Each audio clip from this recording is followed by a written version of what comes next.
Great R 정도 되는 좀 잔인한 내용과 선정적인 내용이 있긴 하지만은 저는 하나님 말씀을 그냥 읽는 그대로 전해야 되는 그런 의무가 있기 때문에 여러분들도 특히 좀 거북할지라도 하나님 말씀으로 받아 깨달음이 있기를 바랍니다. 오늘 본문에서는 같은 민족인 그 이스라엘 민족 11지파와 베냐민 지파 간의 동족 상잔의 전쟁이 일어나는 그런 내용의 말씀을 가지고 오늘은 3-point sermon이 아니라 2-point sermon으로 첫 번째는 동족 상잔의 비극의 원인이 무엇이고 두 번째는 그 비극의 해결점에 관해서 여러분들과 상고하기를 합니다. 동족 상잔 하면은 우리 한국 분들은 참 귀에 익숙하지 않습니까? 1.5세들은 동족 상잔이 뭐냐?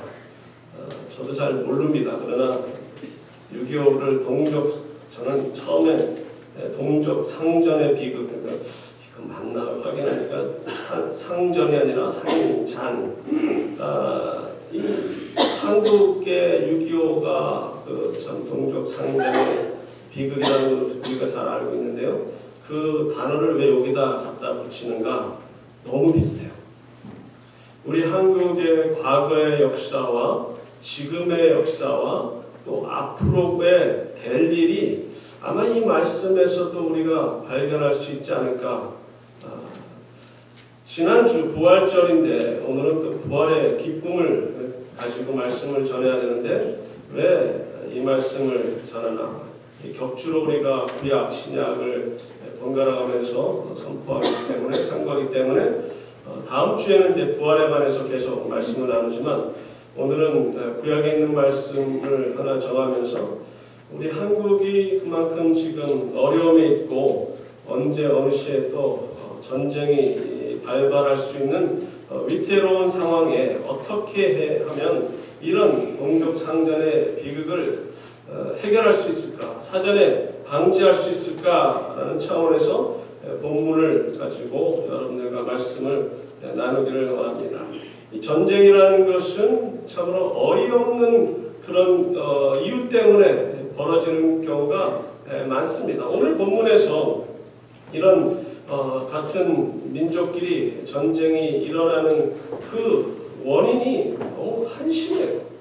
특히 한 레위 사람과 그 첩이 여행을 가다가 기브아 지역에서 그렇게 참 겁탈을 당하고 죽임을 당한 것을 가지고 그 시체를 잘라서 지파들한테 보내서 이게 도대체 어떻게 된 거냐 모여서 전쟁을 임하게 하는 이런 계기 한 가정사 때문에 민족의 비극이 일어나듯이 역사 가운데서 그렇게 어이없는 일 때문에 큰 전쟁이 일어나는 것을 우리가 알 수가 있습니다. 예를 들어 두 가지를 언급한다 그러면 그 포에니 전쟁이 118년 동안 3차에 걸쳐서 로마와 카타르구 간에 일어난 전쟁을 말하는 건데요. 그 이유가 근거지가 없이 떠돌아다니던 이탈리아 용병들이 시실리아 섬을 떠돌아다니다가 메시나시에 들어가서 잠시 머물게 해달라는 요청을 합니다. 그리스계의 메시나 시민들은 참 나이스해서 그들의 요청을 받아들여서 그 성내에 휴식처를 주고 식량까지 제공해 주었는데요. 이 못된 용병들이 이 도시가 너무 살기 좋은 것을 보면서 야밤에 시민들을 기습 공격하여 모든 남자들을 죽여버리고 여자들은 모두 포로로 잡아 각 병사들에게 균등하게 분배하는 대응망덕한 짓을 합니다. 그뿐만 아니라 이들이 20년간 주변 도시들을 상대로 해적질과 약탈을 하여 시라쿠스 왕인 하이론 2세는 이들의 만행을 응징하기 위해서 군대를 보내어 저들을 격파합니다. 그 패배를 당한 저들이 같은 라틴이라는 그 이유 하나로 로마인들에게 도움을 요청했고 그 로마와 카타르구 간의 전쟁이 시작된 것이 바로 포에니 전쟁이랍니다. 악한 자들로 인해서 큰 전쟁이 일어났고요. 여러분들이 잘 아시는 1차 세계대전 원인은 더 어이가 없는 사건 때문에 큰 전쟁이 일어나지 않았습니까? 1914년부터 1918년 주로 유럽에서 전투가 벌어졌던 큰 전쟁의 원인은 1914년 6월 28일 오스트리아 헝가리 제국의 왕위 계승권자이며 프란츠 요셉 황제의 조카인 프란츠 페르디난드 대공 부부가 사라예보에서 보스니아의 세르비아계 학생에게 암살당한 것이 발단에 대해서 전쟁이 일어났고 민간인과 군인들의 사망자와 부상자 수가 자그만치 5,169만 8,901명. 그러니까 5,170만이라고 그러면 지금 남한의 인구와 아주 유사한 어마어마한 사람들이 죽임을 당하고 부상을 당하는 그런 전쟁으로 비화되었던 것입니다. 오늘 우리가 상고하는 이 사사기의 주제는 17장 6절과 21장 25절에 있는 말씀처럼 그때는 이스라엘의 왕이 없으므로 사람마다 자기 소견에 옳은 대로 행하더라. 바로 지금의 시대가 사람들이 하나님을 왕으로 모시지 아니하고 자기가 하고 싶은 대로 살아가는 시대가 바로 지금의 시대입니다. 18장 1절에도 그때 이스라엘의 왕이 없었고, 그리고 19장 1절 2절도 이스라엘의 왕이 없을 때 사람들이 제멋대로 살았다라는 것을 말씀해 주시는데요. 예를 들어서 17장에 보게 되면 미가라는 사람이 나옵니다. 그가 우상을 만들고 자기 아들을 자기 멋대로 제사장을 삼습니다. 그러다가 레위 소년을 만납니다. 그래서 그 소년에게 돈을 주면서 봉급을 줄 테니 나를 위해서, 우리 집안을 위해서 제사장 노릇하라 라는 참 어이없는 짓을 이제 하고요. 19장 1절과 2절에 보게 되면 이스라엘 왕이 없을 그때 에브라임 산지 구석에 거류한 어떤 레위 사람이 유다 베들레헴에서 첩을 맞이하였더니 그 첩이 행음하고 남편을 떠나 유다 베들레헴 그의 아버지 집에 돌아가서 거기서 넉 달 동안을 지내매. 아니 그 옛날에 이거 뭐 어떤 여자가 그런 레위 사람하고 살면서 첩으로 살면서 행음을 하고는 친정집으로 그냥 가버렸다. 조금 이해가 되지 않습니까? 그런데 그 2절의 말씀에 행음하고라는 동사 다음에 원에 보게 되면요, 그에게 대항하여라는 전치사가 있어요. 그래서 무올이라는 학자는 어떻게 해석하냐면요, 이 레위인이 먼저 행음을 했다는 거죠. 소위 말해서 요즘 말로 먼저 바람을 피워서 이 첩이 화가 나서 맞바람을 치고 그냥 집을 떠나서 친정으로 가버렸다. 이 추측이 좀 맞는 추측인 것 같습니다. 요즘도 보면은 남편이 바람 피우면은 맞바람 피우는 여자들이 이전과 달리 점점 많아지는 것을 보면서 그럴싸한 해석이다라고 생각이 드는데요. 또 19장 3절의 말씀을 보면 레위 사람이 친정으로 가버린 집을 데리러 하인 한 사람과 나귀 2마리를 데리고 그 첩의 친정집에 찾아갑니다.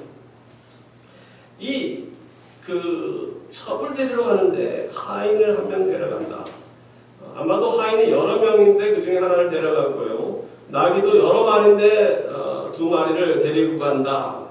이것을 보면은 이 레위 지파가 레위 사람이면 지금으로 말하면 어떤 사람입니까? 아마 한인 목회자들은 지금의 목회자이다. 목사들을 말하는 것이다 라고 말할 것이고요. 저희가 속해 있는 미국 교단 PCA 교단의 목사님들은 이 레위 사람은 목사와 장로들을 뜻한다. 우리 미국 교단에서는 목사나 장로나 똑같이 엘더라고 말합니다. 목사는 teaching elder, 그러니까 가리키는 장로, 성경적인 거죠. 그 다음에 우리가 이제 부르는 그 장로님은 ruling elder입니다. 다스리는 장로, 치하 엘더라는 거죠. 그러므로 PCA에 소속되어 있는 저로서는 이 레위 사람을 단순히 목회자뿐만 아니라 교회 리더, 장로도 포함해서 해석을 하기를 원합니다. 그러니까 잘 살고 참 풍요롭게 살아가는 제 목회자를 여기서 우리가 묘사할 수가 있을 줄 압니다. 하인도 있어요. 그 당시에 지금으로 말하면 자동차도 2대나 가지고 갑니다. 집에도 아주 잘 삽니다. 요즘 목사들 얼마나 잘 삽니까? 과거에 옛날에는 저희 아버님 목회할 때만 해도 전도사들이 너무 배고파가지고 목사 안 하려고들 그러는데 한 30년 전인가 한국 서베이를 보니까 남자들의 제일 선호하는 직업이 목사인 적이 있어요. 야, 얼마나 잘 살고 편안하면 목사가 되고 싶어 할까라는 생각이 드는데요. 요즘 목회자들 가운데서는 이렇게 첩을 두고 사는 목회자가 없으니 그나마 다행입니다만 40년 전에 저희 아버님 목회하셨을 때 새로이 장로님으로 장립한 분 중 한 분이 중앙정보부 과장으로 계셨던 분인데 나중에 알게 됐습니다. 첩이 있다는 것을. 그러니까 이제 한국은 참 한심한 경우가 많은데 이 레위 사람이 첩을 데리고 집으로 돌아오는 길에 어두워져가지고 예루살렘 북쪽 약 6.4km에 위치한 기브아에서 하룻밤을 지내게 됩니다. 그들을 집에 영접하고 대접한 사람이 아무도 없었지만 밭에서 일하고 온 한 노인이 그 성내에서 헤매고 다니는 이 남녀를 자기 집에 데리고 가서 아주 융성하게 대접을 하고 즐겁게 먹고 마시고 있는데 이 성읍의 불량배들이 그 집을 애워싸고 말하기를 내 집에 들어온 사람을 끌어내라. 우리가 그와 관계하겠다. 어디서 많이 듣던 상황 아닙니까? 바로 창세기 19장에 롯의 집에 찾아온 천사들을 요구한 그 동네 깡패들 똑같은 상황이에요. 근데 좀 어이가 없는 거는요. 19장 14절에 이 노인이 하는 말이 보라 여기 내 처녀딸과 이 사람의 첩이 있은즉 내가 그들을 끌어내리니 너희가 그들을 욕보이든지 너희 눈에 좋은 대로 행하되 오직 이 사람에게는 이런 망령된 일을 행하지 말라. 이 말도 이전에 창세기 19장에 있었던 거하고 너무나 똑같아요. 여자의 숫자도 2 똑같습니다. 창세기 19장 8절에 내게 남자를 가까이 아니한 2 딸이 있노라 청하건대 내가 그들을 너에게로 끌어내리니 너희 눈에 좋을 대로 그대로 그들에게 행하고 이 사람들은 내 집에 들어왔은지 이 사람에게는 아무 일도 저지르지 말라. 이게 말이 됩니까? 지금의 우리의 이 관습이나 문화나 생활의 상황에서는 이해가 안 되는 거죠. 모르는 생면부지의 사람이 집에 찾아왔어요. 근데 바깥에서 깡패들이 남자를 데리고 나오라 했습니다. 상관하겠다. 이게 뭡니까? 이 동성연애자들이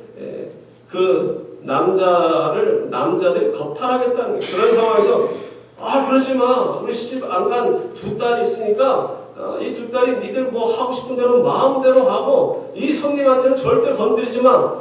지금 상황에서 그렇게 할 사람이 어디 있어요? 아니 성경은 어떻게 이런 내용이 있습니까?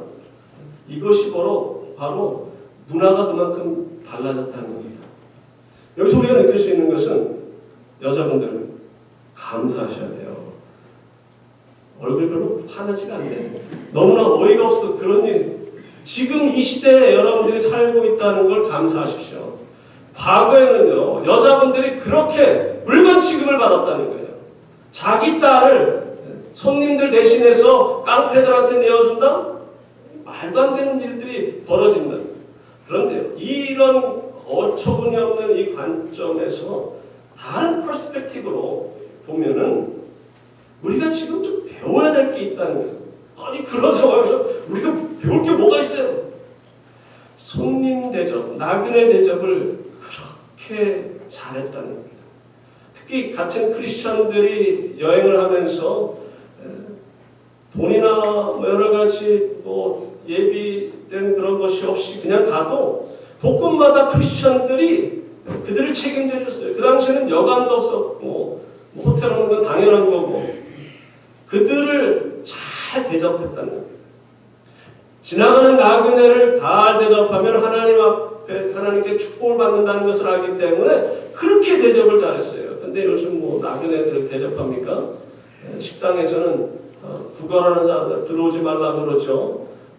어떤 사람, 어떤 흑인 여자애가 길을 잃어서 문을 두드렸더니 문 열자마자 샷건을 얼굴에 대고 총을 쏘는 지금의 이 시대에 우리는 배워야 될 게 있다는 거죠. 더욱이 같은 주님을 섬기는 다른 성도님들을 대접하는 건 당연한데 시대가 이렇게 변했어요. 시대가 문화가 달라져서 많이 여성들의 인권이 참 좋아진 거는 긍정적인 면이지만 또 반면에 나그네들을 박대하는 부정적인 면도 없잖아 있다는 겁니다. 이 창세기 19장에 있었는 사건이나 사사기 19장에 있는 사건의 기간을 약 700년가량으로 계산할 수가 있는데 700년이나 긴 시간이 지나도 변함없이 그렇게 여자분들의 인권이 말도 안 되게 참 천대받았던 시대임을 우리가 알 수 있는데요. 요즘 한국에서 미투 운동으로 과거에 몹쓸 짓을 한 자들이 계속적으로 정치계나 문화계나 언어계에서 퇴출되고 그리고 또한 미국은 말할 것도 없고 한국에서도 요즘 동성연애자들이 점점 늘어나고 있는 추세인데 세상이 악해지면은 가장 먼저 나타나는 게 동성연애자 문제라는 거죠. 소돔과 고모라가 그렇듯이 이 사사기 때 그렇듯이 이 남자들이 남자 보고 데리고 나와라 남자를 데리고 나와라 우리가 상관하리라 지금의 삶 속에서 남자가 남자끼리 여자가 여자끼리 그런 관계를 하나님의 창조의 그 순서를 파괴하는 일들이 지금 마지막 때임을 우리가 알 수가 있다는 거죠. 사랑한다고 해서 친정으로 떠나간 그 첩을 다시금 설득하여 데리고 오는 그거는 어쩌면 좀 가상하게 느껴지는데 오늘 본문을 보게 되면은 자기가 그런 어려움을 당하니까 그 첩을 내보내는 겁니다. 나 대신 네가 당해라. 야 얼마나 이기주의자입니까? 그리고 그 첩이 여러 남자들한테 참 못쓸 짓을 당하고 어째 아니 그런 상황이면 기다려야 되는 거예요. 무슨 어떻게 무슨 지금 나 대신에 그런 당하는데 언제나 돌아오나 이렇게 밖을 내다보고 그래야 되는 거 아닙니까? 문도 안 열어놨어요. 이 여자가 문 앞에 와서 두들겨도 아무 소리 없었다는 것은 아예 그냥 잡아냈다는 거죠. 그리고 그 앞에서 쓰러져서 그 새벽에 죽임을 당하는 그냥 죽어가는 그런 참 한심한데 더 이해가 안 되는 건 뭐냐면요. 19장 29절에 이 레위 사람이 이 자기 집에 그 시신을 가지고 자기 첩의 시신을 가지고 가서 칼을 가지고 마디를 찍어 12덩이에 나누고 이것을 이스라엘 사방에 보냅니다. 사체 유기를 하는 거예요. 아니 아무리 첩이라도 참 한 입을 덮고 잔 그 여자를 어떻게 잔인하게 칼로 그 몸을 12덩이로 잘라가지고 얼마나 잔인합니까? 얼마나 이 끔찍한 짓을 하는 물론 지금은 그런 일이 없겠지만요. 이렇게 종교 지도자들이 부패되면요. 그 끝이 없어요. 얼마나 악한 과거에 벌써 한 5, 6년 전입니까? 그 아무리 자기 그 친딸이 아니라지만은 목사가 되고 또 학교에 교수라는 인간이 그 둘째 딸 죽은 시신을 그냥 몇 달 동안 방에다 방치해놓고 방향제 펴놓고 냄새 지금이 이때나 지금이나 별반 차이가 없는 참 비참한 일들이 주위에서 벌어지고 있다는 거예요. 그러면 이런 비극, 동족 상잔의 비극이라든지 전쟁이라든지 이런 종교 지도자들의 이 부패상이라든지 이런 문제를 어떻게 해결할 수 있을까? 모든 이런 잘못된 일들의 그 발단은 그거에 대한 원인 규명이 있어야 됩니다. 왜 이런 일이 벌어지는가? 모든 문제 거의 100%라고 저는 생각해요. 모든 문제의 근원은 죄입니다. 신앙의 문제라는 거죠. 사회 비극이나 국가 간의 분쟁 그리고 가정의 붕괴 등 사회 큰 문제들을 거슬러 올라가면 대부분의 종교적, 신앙적 문제가 밑바닥에 깔려있음을 우리는 알 수가 있어요. 우리 한국에 지금 그 박근혜 대통령 저렇게 24년입니까? 25년입니까? 형을 받고 세월호 사건이 일어나고 이런 것들은 여러분들 그 원인을 뭐로 봅니까? 책임은 교회가 있어요. 최태민이라는 그 말도 안 되는 인간이 활동하도록 교회가 내버려둔 것과 유병헌이라는 그 이단 종파가 버젓이 활동하게 놔둔 교회의 책임이 있습니다. 그런 자들로 인해서 세월호 사건이 일어나고 최태민이라는 아주 좀 무식하고 한심한 인간 때문에 승려로 있다가 천주교로 있다가 나중에 목사라고 그러는데 그 목사라고 유명해져 가지고 큰 집회에서 축도를 맡았는데 축도를 할 줄 몰라요. 그러니까 옆에 있는 어느 목사가 눈치를 채고 축도문을 적습니다. 그분한테 줬더니 처음에 축도 이제는 그렇게 무식한 애를 교회에서 그냥 놔뒀기 때문에 이 모양 이 꼴이 돼버린 겁니다. 모두 신앙적인 문제가 그 밑에 깔려있다는 겁니다. 1차 세계대전이나 2차 세계대전 제가 지난번에 조금 전에 언급한 아주 사소한 일로 인해서 벌어진다. 물론 발단은 그렇게 되지만요. 근본적인 문제는 이것은 단순히 그냥 갑자기 서로 기분이 나빠서 누구를 죽여서 전쟁 이런 게 아니에요. 그 밑에 살펴보면은 이게 다 종교적인 신앙적인 문제라는 거죠.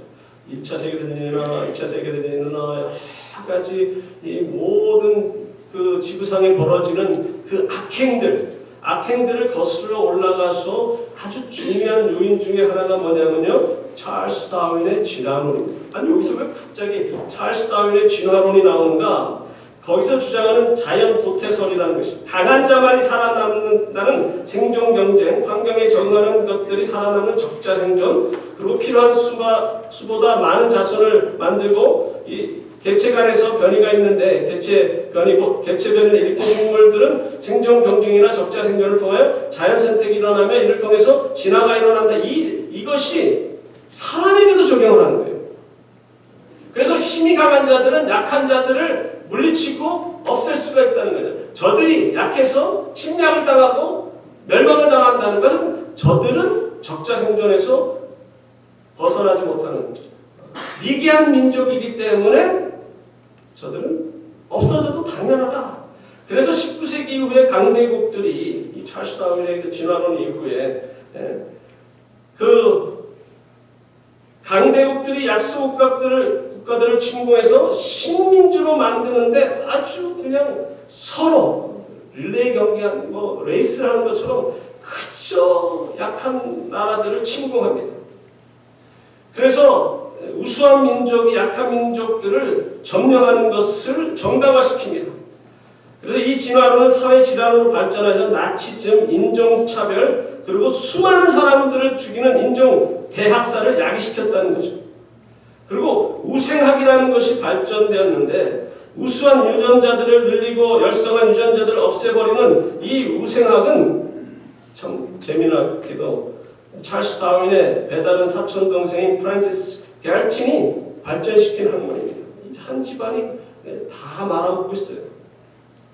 인간의 진화를 받아들인 결과는 사람들은 나치즘, 백인, 우수성, 그리고 인종차별, 이데올리가 있어. 지금도 KKK가 이 미국에서 극성을 벌이는 거 거슬러 올라가면 찰스 다윈의 영향을 받는 겁니다. 근데 놀라운 건 이 찰스 다윈이 에든버러 대학에서 의학을 공부하다가 적성에 맞지 않아 19세 때인 1828년 캠브리지 대학을 진학해서 신학 공부를 했다는 겁니다. 거기서 식물학 교수 제 헨스너를 만나서 그와 친분이 생겨서 이렇게 진화론에 관심을 갖게 됐다는 겁니다. 찰스 다윈이 신학 공부를 하는 게 또 우연이 아닙니다. 그리고 가짜 김일성인 김성주가 그의 아버지 그의 김영직이 평양 순화학교를 다니며 목사의 꿈을 키웠고 숭실학교를 다녔고 독실한 장로 강도욱의 둘째 딸인 강반석과 결혼하게 되는데 그 둘을 맺어준 사람이 선교사 넬슨 벨입니다. 그는 바로 빌리 그레엄 목사님의 장인어른이에요. 빌리 그레엄 목사가 1992년과 1994년 평양에 방문한 것이 우연이 아니라는 겁니다. 김일성의 아버지 김형직은요, 훌륭하신 분입니다. 독립운동을 하다가 잡혀 죽도록 맞았고 그것으로 인해서 일찍 돌아갔습니다. 그리고 공산주의에 대항해서 항거하다가 끝까지 믿음을 지켰던 훌륭한 크리스찬이었고 그의 어머니 역시 훌륭한 크리스찬이었지만 이 아들 하나가 삐딱하게 되니까요. 이게 얼마나 무서운 결과가 납니까? 신앙을 저버리고 부모님이 믿던 그 신앙을 저버리고 권력과 결탁해서 인민들을 해방한다는 명목 아래 소련의 힘을 믿고 북한에 내려와서 인민들을 다스린답시고 저렇게 오랫동안 3대가 걸쳐서 수많은 사람들을 참 학대하고 죽음에 이르게 하는 이 참 어이없는 일들이 벌어져요. 아마 김일성이가 자기 손자 김정은이 저렇게 무식하게 나쁜 짓을 할 줄은 몰랐을 겁니다. 그래서 저는 그렇게 생각이 돼요. 지옥에 있는 김일성과 김정일이 자기 아들, 자기 손자를 보면서 아씨 저렇게 나쁜 저놈이요. 그러면서 서로 부르는 노래가 있을 것 같아요. 그건 바로 너 때문이야. 아니 누가 이렇게 내로라고 했어요. 얘만 네가 아들을 잘못 키워서 그냥 서로 블레임하는 그런 모습이 참 떠오르는데요. 아무리 참 믿는 가정에서 자라도요. 잘못된 길로 가면 신앙을 저버리면 하나님을 섬기지 않냐면 사단을 섬기게 되고 이렇게 악한 자가 될 수 있다는 겁니다. 하나님의 주권에 도전하는 것뿐만 아니라 강육생식, 적자생존이라는 약한 자, 약한 나라를 찬탈하고 침공하는 이런 사상 때문에 히틀러가 나타났고 일본이 그렇게 수많은 사람들을 생체 실험을 하고요. 한국을 점령해서 그렇게 36년 동안 못 쓸 짓을 한 게 이게 그냥 우연히 일어난 것이 아니라는 겁니다. 요즘 사회사나 종교계에서도 이런 유사한 일들이 벌어집니다. 회사는요, 점점 큰 회사끼리 서로 멀지합니다. 그래서 더 큰 회사가 돼요. 그래 작은 회사들은 점점 도태되고 없어집니다. 제가 신학교 공부할 때만 해도 고바오가 가장 큰 식품점이었어요. 지금 어디로 갔습니까? 이 아시나 H마트가 이 곳곳마다 미국 전역에 들어가서 작은 식품점들을 그냥 다 없애버리는 이런 일들이 지금 계속 벌어지고 있습니다. 교회는 교회대로 사람들이 대형교회를 선호합니다.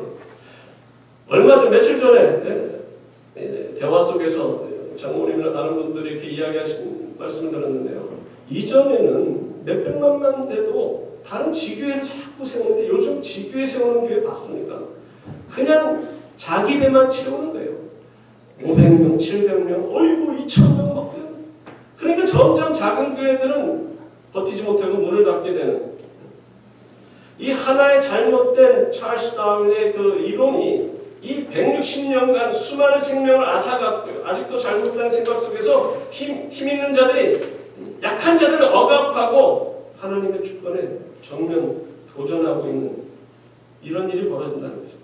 그러므로 바른 신학, 바른 사상이 얼마나 중요한 것인지를 잘 보여주고 있다는 겁니다. 이 문제를 해결하기 위해서는 하나님께로 돌아가야 돼요. 베델로 올라가야 됩니다. 오늘 본문 짧은 말씀인데도 3번에 걸쳐서 베델로 올라가자라는 말씀이 있습니다. 18절과 23절과 26절. 그런데 자세히 보면은 앞에 18절, 23절과 나중에 나오는 26절과는 판약이 다릅니다.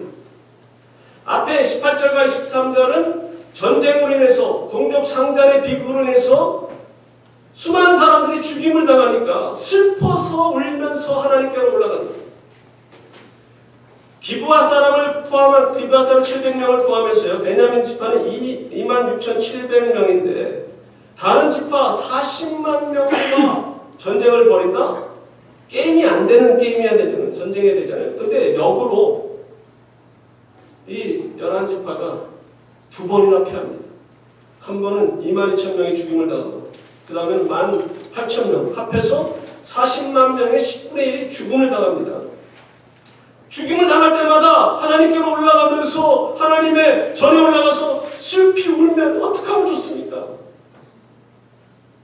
이것은 어떤 면에서는 진정한 회개라고 볼 수가 없어요. 문제를 해결하기 위해서는 진정한 회개가 필요하고요. 올바른 예배가 필요합니다.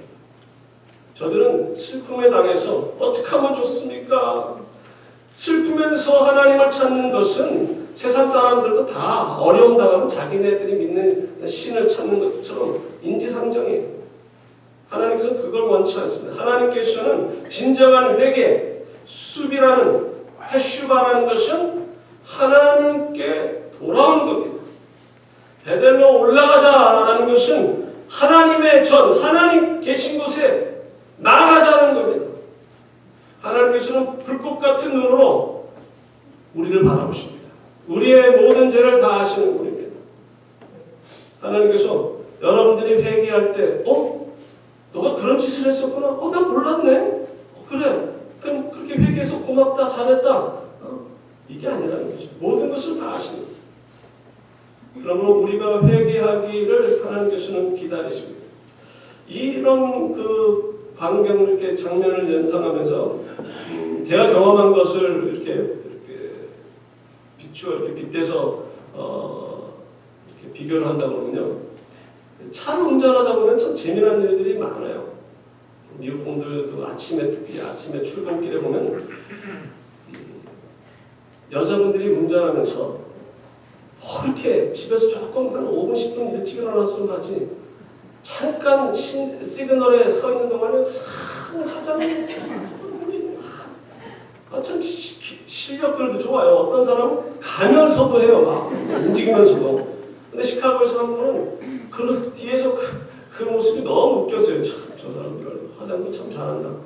그런데 참 계속 가다 조금 밀리고 조금 투입길이라는 것을 그런데 갑자기 뒤에서 그냥 나를 팍 박은 거예요. 화장하다가 그냥 나를 박았는데 그 순간 놀라는 모습도 웃겼지만 더 웃긴 거는 내가 그냥 가버리니까 더 놀라는 거예요. 한동안 나를 따라오지가 않아요. 너무 놀라서. 왜냐면 내 차가 뭐 그렇게 좋은 차도 아니고 새 차도 아니고 그래서 조금 찌그러졌으면 얼마나 찌그러졌을까 그냥 가니까 너무 고맙겠죠. 그런 모습을 보면서 무슨 생각이 드냐면 사람들이 안 보는 줄 아는 거예요. 다 보이는데. 마찬가지로 크리스천들도 나쁜 짓을 하면서 하나님이 안 보고 계시는 줄 알아 봐. 하고 싶은 대로 마음대로 하고 다닌다는 거. 얼마나 어리석은데.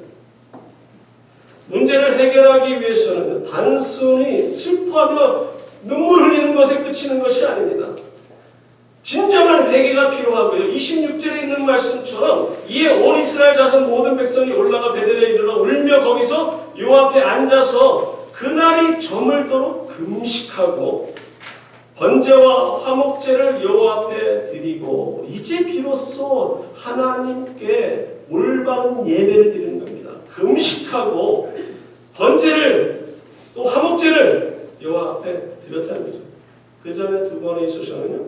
그냥 눈물을 흘리면서 그냥 현실에 통곡하고 자기 동족이 죽임을 당한 것에 대해 슬퍼했지 하나님 앞에 온전한 예배를 드리지 않았기 때문에 계속 전쟁에 패합니다. 두 번에 걸쳤어요. 근데 두 번째는 좀 이상하지 않습니까? 하나님께서 올라가라 하셨는데도 피했어요. 하나님이 허락하신다고 해서 모든 것이 다 해결되는 것이 아니에요. 하나님과의 올바른 관계가 형성되지 않으면 문제가 해결되지 않습니다. 하나님이 원하시는 삶을 살지 않고는 문제가 계속적으로 일어나는 겁니다. 어려움이 계속적으로 있습니다. 사회의 문제, 이 만연된 것이 해결되지 않는다는 겁니다. 하나님이 원하시는 것은 진정한 올바른 금식을 요구하십니다. 이사야 58장에 올바른 금식을 행할 때 축복을 주시마 약속하셨고요. 참으로 통회하는 마음에 그것이 끝나는 것이 아니라 불쌍한 사람들, 무고히 갇힌 자들을 풀어주고 멍에 줄을 끌어주고 압제당한 자를 자유케 하며 줄인 자에게 나눠주며 방황하는 빈민을 지배드리며 벗은 자를 입히며 어려움에 처한 가족과 친지들을 돌보며 남을 속이거나 비판하지 않고 쓸데없는 말을 하지 않는 자들에게 축복을 하시는 거예요. 그냥 금식만 하라는 말씀이 아니에요. 금식하고 문제가 해결되려면 이렇게 다른 사람과의 관계가 개선돼야 되고요. 어려움 당한 자들을 돌보고 그들에게 도움을 줘야 여러분들의 그 문제가 해결됩니다. 우리 한국교회가 지금 어려움 당하고 우리 나만이 지금 어려움을 당하는 것은 아까도 말씀드렸지만 이것은 근본적으로 교회가 문제예요. 교회가 올바르시지 않으니까 사회가 어려움이 있고 아차 잘못하면은 나만이 그냥 풍지박살 날지도 모르는 이런 상황에 되어 있는 것은 믿는 자들의 책임이라는 겁니다. 우리는 우리가 죄인임을 인정하는 동시에 예수 그리스도를 구세주로 영접하여 그분을 왕으로 모셔야 문제가 해결돼요. 우리의 죄 문제, 모든 죄 문제를 40분만 아니라 하나님과 올바른 관계가 형성되면서 문제가 해결됩니다. 오늘 보면 27절, 28절에 보면 여호와께 물으니라 그때는 하나님의 언약궤가 거기 있고 아론의 손자 엘리야셀의 아들 비느하스가 그 앞에 모셨더라. 이 비느하스, 평화의 언약을 맺는 이 비느하스가 있다는 것을 보면 이 시기는요 사사기 뒤에 있다, 20장에 기록되어 있다고 해서 사사시대 후기의 이야기가 아니에요. 사사시대 전기의 이야기입니다. 여러분들 성경이 순서대로, 시간적인 순서대로 기록되어 있지 않아요. 어떤 경우는 강조하는 것을 나중에 넣습니다. 바로 이 비느하스가 있었다. 이것은 무엇을 말씀하시는 거예요? 아무리 사회가 악하고요, 이 종교 지도자들이 목회자가 썩어 빠지고 부패한 가운데서도 하나님을 온전히 섬기는 그런 지도자, 종교 지도자들이 있다는 겁니다. 거기에 비느하스가 있다. 이거는 놀라운 위로요. 하나님의 은혜가 함께한 벌써 그 조짐을 보여주고 있는 거예요. 그뿐이 아닙니까? 그때 하나님의 언약궤가 거기 있었고, 언약궤가 있다. 이건 그냥 상징적인 것이 아니에요. 언약궤 안에는 무엇이 있다? 나올 줄 압니다. 좀 제발 제 말씀 좀 믿어주세요. 두 돌판만 있다. 하나님의 말씀만 중요한 거예요. 쌍난지팡이나 만나려면 그 망아리는 그 중요한 게 아니라 항상 언약궤 앞에 두라고 그랬어요. 증거궤 앞에 두라. 말씀이 있는 곳에, 온전한 바른 하나님의 종이 있는 그곳에는 희망이 있다는 겁니다. 그리고 주님께서 말씀하십니다. 올라가라. 내일은 내가 그를 내 손에 붙이리라. 저는 28절 말씀을 보면서 우리 한국과 연결을 시키면서 해석하고 싶어요. 동족 상잔의 비극 두 번에 걸쳐서 패합니다. 6.25 때 한 방 먹었어요. 그럼 두 번째 또 한 방 먹을 수 있을까? 만약에 저들이 온전한 예배를 바로 드렸다면 두 번째 패하는 것이 없겠죠. 우리 한국교회가 지금 하나님께로 돌아와야 됩니다. 회개운동이 일어나야 됩니다. 믿는 자들이 통회하면서 그냥 겉으로 그냥 슬퍼하면서 지금 어떻게 이렇게 되고 있습니까? 어떻게 사회가 이 모양이 꼴입니까? 마음만 아파가지고는 안 돼요. 하나님께로 돌아야 됩니다. 교회가, 크리스찬들이 변화되고 하나님이 원하시는 삶을 살아야 돼요. 힘들고 어려운 자들을 돌보면서 사랑을 나누면서 교회가 이 세상의 빛과 소금의 역할을 감당해야 문제가 해결됩니다. 그거 해결되지 않냐고 교회 물질주의로 빠지고 만몬신을 섬기면서 건물 크게 짓는 것에 혈안이 되면 문제 해결되지 않아요. 온전한 예배가 있어야 됩니다. 하나님께로 돌아와야 됩니다. 그래야 희망이 있어요. 마침내 28절에서 하나님께서 저들을 물리치시게 약속하셨고 마침내 저들을 진멸하신 것처럼 저는 확실합니다. 가인나는 한 번 더 맞지 않고도 북한을 악한 김정은 정권을 하나님께서 물리치실 거라는 저는 확실해요. 우리 교회가 어떻게 하느냐에 따라서, 우리 크리스천들이 어떻게 하느냐에 따라서 말씀을 맺기를 원합니다. 우리 삶 속에서 문제가 발생하는 그 근본적인 원인은 우리가 하나님을 떠나 죄를 범하기 때문입니다. 문제를 해결하기 위해서는 제 문제가 해결받고요, 하나님께로 돌아와야 돼요. 근데 여러분과 저는 이 문제를 해결했어요. 어떻게 해결됐습니까? 예수 그리스도가 우리를 위해서 십자가에서 돌아가시고 우리의 제 문제를 다 해결해 주셨어요. 그분만 바라보면 돼요. 십자가만 바라보고 예수 그리스도가 나의 구세주이시고 나의 왕이심을 인정하고 이후의 삶 속에서 그분만 따라가면 됩니다. 그럼 반드시 승리할 뿐만 아니라 여러분들의 자자손손, 여러분들의 자손들이 축복을 받아요. 김일성 일가를 보십시오. 얼마나 무섭습니까? 그 김형직, 강반석이 그렇게 훌륭한 크리스찬이었는데, 여러분들이 훌륭한 크리스찬이었는데 여러분들의 아들이, 손자가, 증손자가 그렇게 될까 두렵지 않습니까? 기도해야 돼요. 아이들 키우는데 어떻게 안일하게 태평하게 있습니까? 그 아이들을 위해서 기도해야 되고요. 여러분들이 그들에게 본이 되는 삶을 살아야 되고요. 사회에서 빛과 소금 역할을 감당해야만이 하나님의 축복을 누릴 수 있습니다. 여러분과 저는 예수 그리스도를 믿었기 때문에 이 문제가 해결됐어요. 이 놀라운 은혜를 받은 주님의 백성들, 이제는 승리한 근성을 힘있게 전진하십시오. 세상과 물질과 타협하지 마세요. 하나님만 섬기고 베들로로 나가시는, 그러면 승리하시는 여러분이 다 되시기를 주님의 이름으로 부탁드립니다. 고마우신 하나님 아버지,